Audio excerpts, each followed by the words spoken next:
هو الضريح، ومن لهنايا جبدو الكنز.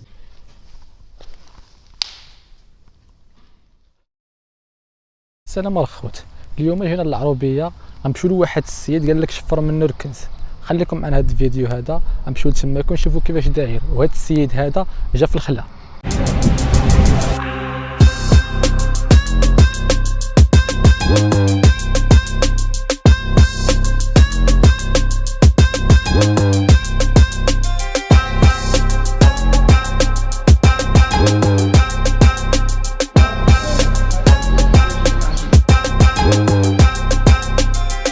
الضريح اللي غادي نمشيو ليه سميتو ضريح سيدي عبد الله.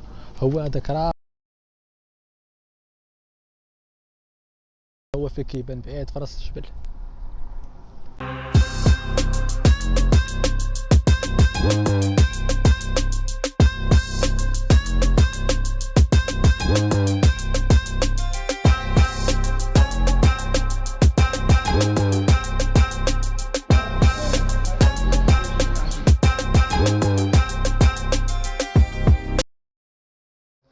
المهم الخوت حنايا في وسط الضريح، لاحظتو معايا مزيان في هاد الجهه هادي الرمله هنايا راه بحال محفوره هاد البلاصه هادي. على شي اخبار كيقولوا انه كان الكنز هنايا وجاو شي سواسه حازوا الكنز من لهنايا، والناس فاش كيدخلوا لهنايا كيجيبوا معاهم الشمع وكيشعلوه كيديروه هنايا هانتوما كما كتشوفوا. وهاد الاعمال هادي راه اعمال شركيه. اخبار ديال الوالي باولياء الله الصالحين سيدي عبد الله هو هذا هو السيد.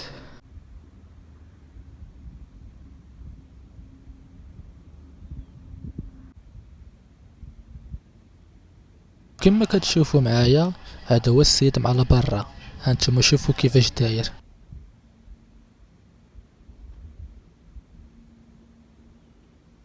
كما كتشوفوا السيد من الداخل كي ولا داير.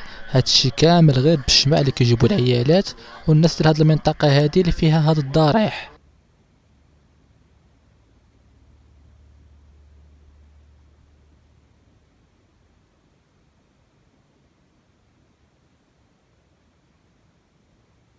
وهاد الضريح هذا كانوا كيجيو ليه الناس اللي مقيوسين بالجن او اللي مراتين، وكما كيقولوا السكينه ديال هاد المنطقه هذه انه اللي كيجي لهنايا كيخرج مشافي. ومنطقه التواجد ديال هاد الضريح هذا جا حدا مزرعه ديال اللوز ديال زهير الشامي.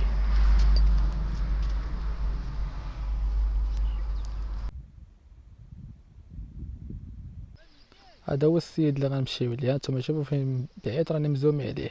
شوف فاش نبعد شحال ديال الطريق.